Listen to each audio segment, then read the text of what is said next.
Hey community group leaders and teachers, I hope you're doing well and having a fabulous day. Welcome to this week's Leadership Minute. This is one more tool that we can have in our tool belt to lead more effectively. Through the month of April, we have been looking as community group leaders specifically at some difficult conversations that we might face as leaders. As new people come into our groups and as we grow as groups, inevitably we're going to be ministering to people who walk through difficult situations, whether it's dealing with questions of the goodness of God, or is God evil, and how does evil and good God work together?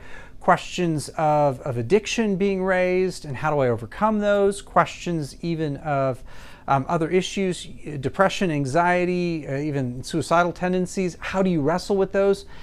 And so we've looked at those specific topics so far. I want to end this week by looking at one more issue, that is of people who are manipulators in our groups. Sometimes, as our groups grow, we end up picking up someone in a group who ends up sucking all the energy out of the room because they make it all about them.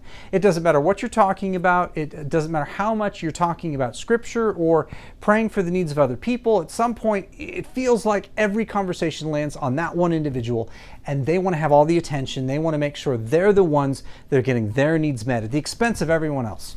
When you have someone like that in your group, there's a couple of things you can do.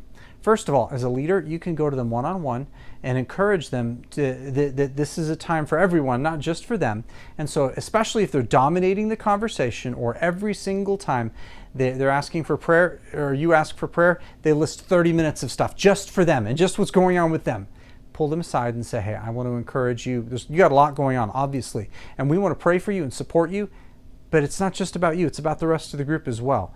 As we grow and mature, remember, it's about all of us supporting all of each other, not just about supporting you and encouraging you in your growth. And so challenge them to have a greater view beyond themselves, and even start praying and interceding for other people. That in and of itself might be enough. If that's not enough, look for ways to invite other people into the conversation. If you're still struggling with that, start praying and interceding behind the scenes that God would start softening their heart and give them eyes to see and ears to hear what He's doing.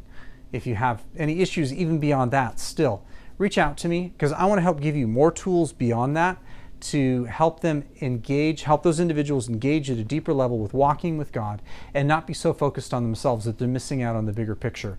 I know there are times when you have someone like that in your group that it feels like it's a momentum killer for your group and for what God is doing. That's not a good thing at all. So I want to make sure that if there's anyone in your group that is acting like that we give you the tools to succeed.